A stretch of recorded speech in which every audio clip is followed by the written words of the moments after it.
Maraming salamat po, ma'am, for raising the issue. First of all, I think, as we all realize, this is a journey that we're taking. It is not something that we define today, it will happen tomorrow. Proseso rin po ito as we reflect on how we all can improve and bring about better governance in the country. Now, having said that, I think what has been happening so far is that we started going to some details of this and making sure that it's really clear to all. So we're starting to saying that, let's start with 12 documents. Yun muna ang ating kailangan ilathala at isawala. Dahil ito ay hindi mahirap naman gawin. Talking of budgets are always available, and I'm sure all our local governments will not that's a public document, and nobody will prevent you from accessing that. Now, but of course, printing it is a different story, perhaps immediately, because of the cost involved. If you say probably that you will print it for free, I think everyone will go to you and have it printed. I'm sure of that. But at any rate, these things will be posted in the bulletin board. Perhaps now that we're into the issue, paano kaya natin, I'm reminded now of the cable TV arrangement. Diba? Sa cable TV, may community hour dyan, libre ho yun. So kahit anong gustong sabihin ng kung sino man, lalo na yung mga ahensya ng pamahalaan, national o lokal, gusto nilang itabuhin yung isang programa, ang cable TV ay libre ho.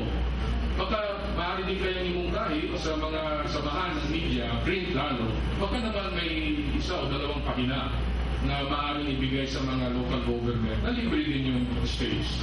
Kasi hindi naman lahat ng 5th and 6th class municipalities, especially the lower income towns, can really afford the rates.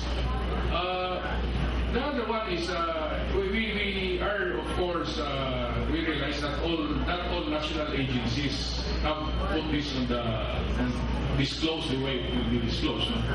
But let me assure you lang that on our end in the department, before we talk about this with the LGUs, we have long disclosed our budgets. So nasa website po namin yan, ang ating regional office ay nandun din. In fact, we would like to invite you to take a look at the website of the PNP because that is one of the major issues of the Secretary. Kasi ang ating batayan ngayon dyan ay ang dapat malaman ng mga lokal na opisyal kung magkano talaga ang napupunta sa kanilang mga presinto. Diba? Minsan kasi hindi ito nagkakaalaman kasi yung aming mga kasamahan sa PNP nangihingi kay Mayor kasi wala daw silang budget. In fact, baka may budget, hindi nila alam. So, ang guidance si Secretary Robredo dyan sa aming kasamahan sa PNP, kailangan i-disclose nyo rin kung magkano budget na karating sa bawat presinto. Ang batayan po namin ngayon, last year, ang computation yan, 700 pesos per policeman ang budget sa mga munisipyo. Ang puntos na natin dalihim ay dapat maging 1,000 yan. So kung may per person per month, so kung may 20 pulis sa isang bayan, yung budget nila for MOOP, kasi yan yung gasolina, supplies, etc., ay dapat ma-equivalent to also 20,000 at 1,000 per policeman per month.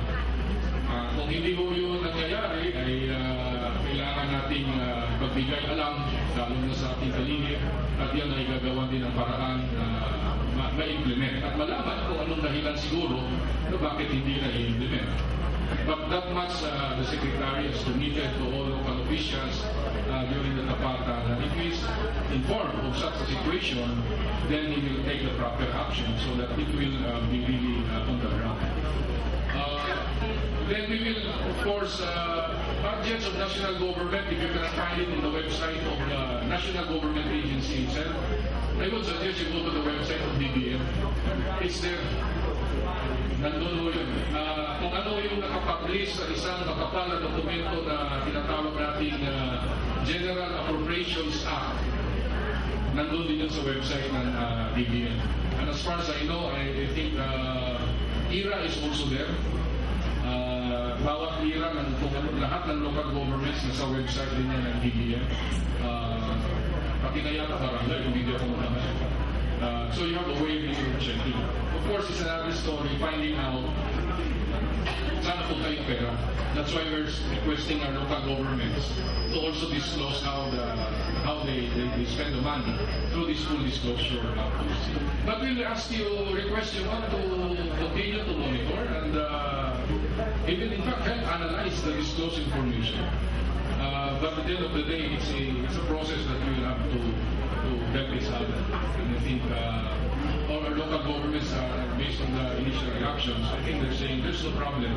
But of course, may limitation that not everyone has a website. Not everyone will be able to afford a print media. But everyone can afford a bulletin board. So kailangan na siguro bisitahin yung mga munisipyo. If I may add, Secretary, how about putting it to the COA and give you some kind of budget? You know, COA, I think there's the COA regional directory, but as far as I know, all COA audit reports are in the website. And if you're aware, no, sa ating mga mayor, napakadali mong kunin ng audit report ngayon ng lahat ng ahensya ng gobyerno to include local governments. It is in the website of COA. Especially the 2010, wala pa. But yung 2009, I'm sure it's there. I've done it myself. I was able to get a COA report of the 2009 in a particular local government.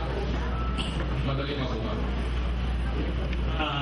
Could we please recognize first Mayor Carey before you she's been raising my hand already.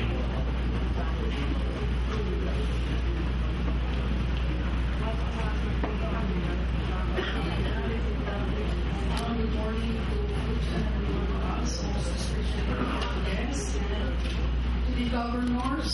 We have two handsome governors. Governor Leyte and Governor Palo, and of course our regional director, as well as the assistant and mayors. I have no problem with full disclosure. I would like to comply. But we also have some bad effects. We also have some bad, bad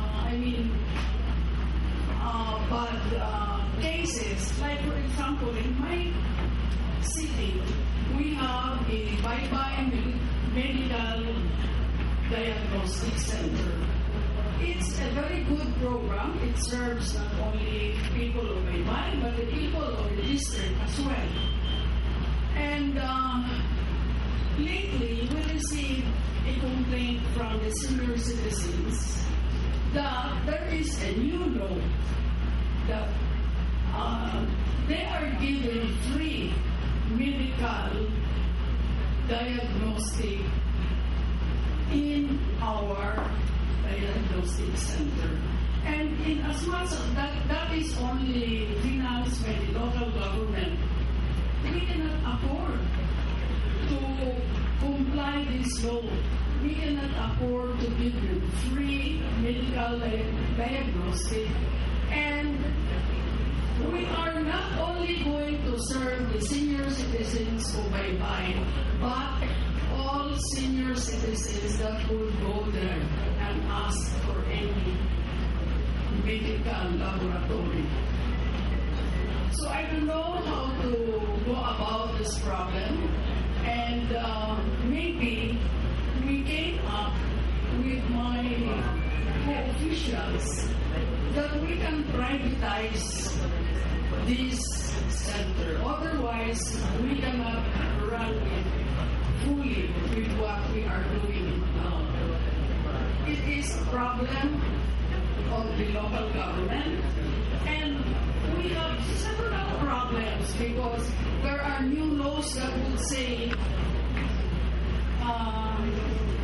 like for example, the DSWD employees, they are already given Magna Carta plus subsistence allowance. That is new. So we can hardly afford it, especially in my case, because we became the city for 1 year and a half. We got the city era for 1 year and a half, but then we were told level so that we have to adjust everything. But the DSWD of my municipality questioned me that, Mom, that is supposed to be ours. I said, yeah, but we have to pay money because we were converted into, we were toned down to a municipality era. But then, they will not believe that sentence that was mentioned by Governor Pitilla, subject to availability of funds. They will never take that. So maybe we can solve it to the IOT or to the national government. Thank you, Mayor, for raising that. The bottom line there is a favorable decision on the city hall of Leyte. Kung matapos yun, I think that the problem will go away. Parang ganun yun. Because your era will jump probably 3 times. Yes, that is maybe next year or so. On the senior citizens, I think the privatization that you mentioned is something to look into. Although if the persons concerned are still covered by PhilHealth, that might not be a big cost because you get reimbursed naman. I'm sure if the health facility you mentioned, full equipment binanggit mo ninyo, accredited ng PhilHealth yun. Hindi pa siya accredited, hindi pa accredited na lang. Para you get the capitation pass. Sinasabi namin yan, but there is also in that law, I don't remember the number, it says there that they can go back and forth to the center. Mas ilang beses sila pupunta. So, talagang malulugi yung diagnostic center. And besides, that is only funded by the local government. And we have to serve all the senior citizens that will go there.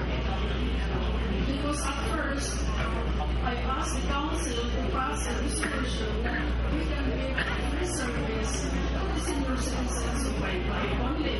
But then, the president came to me and said, no, you have to serve all the senior citizens of Leyte. No problem eh. Bukal mo lang sa ating solusyon sa sinabi ninyo. Pero sana makatulong na yun. ipapilhead ka na lang muna siguro sila para may reimbursement sa'yo. Yes, sir.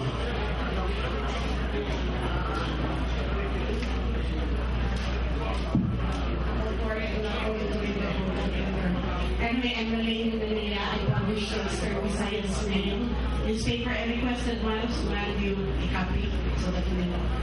Don't worry, I will not be canvassing for advertisements here. I come from the Republic of Ormoc. I call it the Republic of Ormoc because it is a chartered city, independent from the governor. So, things like this, but forums like this are very rare, and civil society is not oftentimes involved in regional events like this. That's why I have to fish an invitation from the ILG. Ormoc is also a billionaire, as a multi-millionaire city, where the incentives you were talking about are peanuts.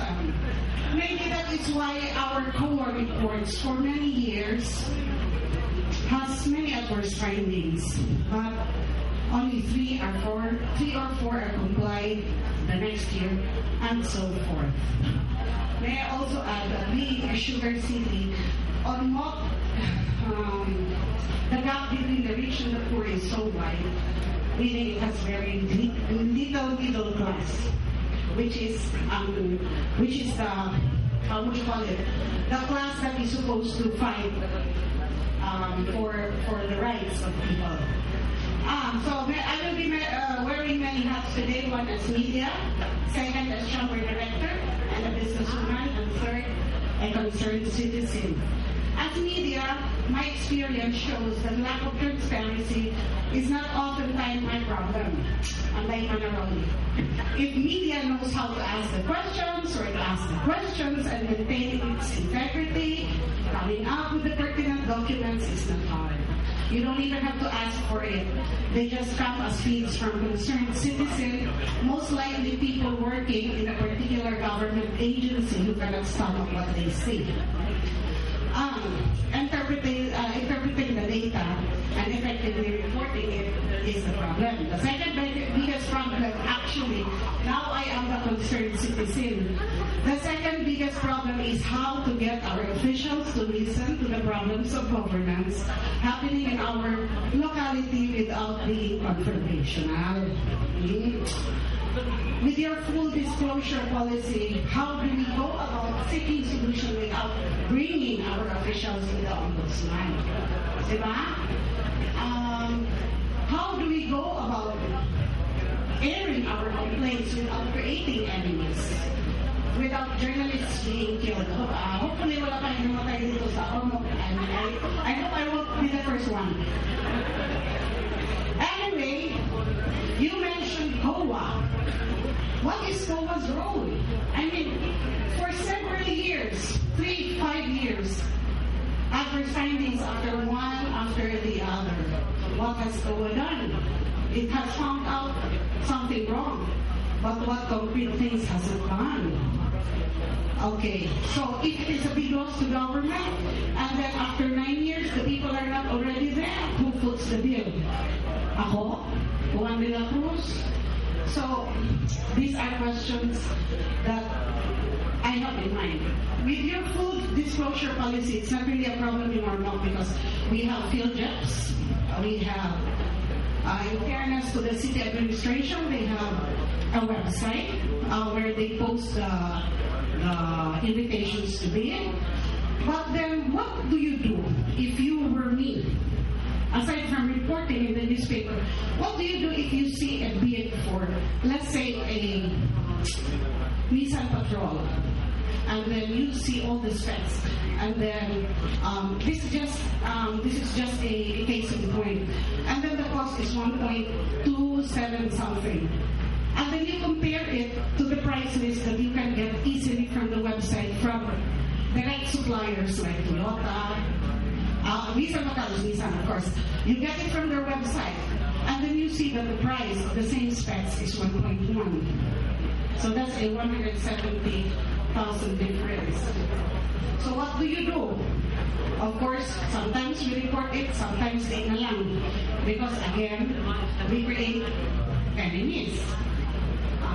So even if all these things are fully disclosed, what do you do? What will a simple citizen like me do without creating enemies? Where do I go? Of course, you go to the ombudsman. A lot of people do not want to go to the ombudsman. A case was filed against a local official on, I think, June last year. Until now, I don't know what hole it went in the ombudsman. It never came up. There has been no notice, no nothing. Even the complainant who has been following it up has been given a runaround. So, what do you do? Full disclosure, naalat ka ng data. You're there. You interpret it, you analyze it, you see overpricing, you see something's wrong. What do we do? And then after 9 years, after 3 years, who gets to foot the bill? That is my most important question.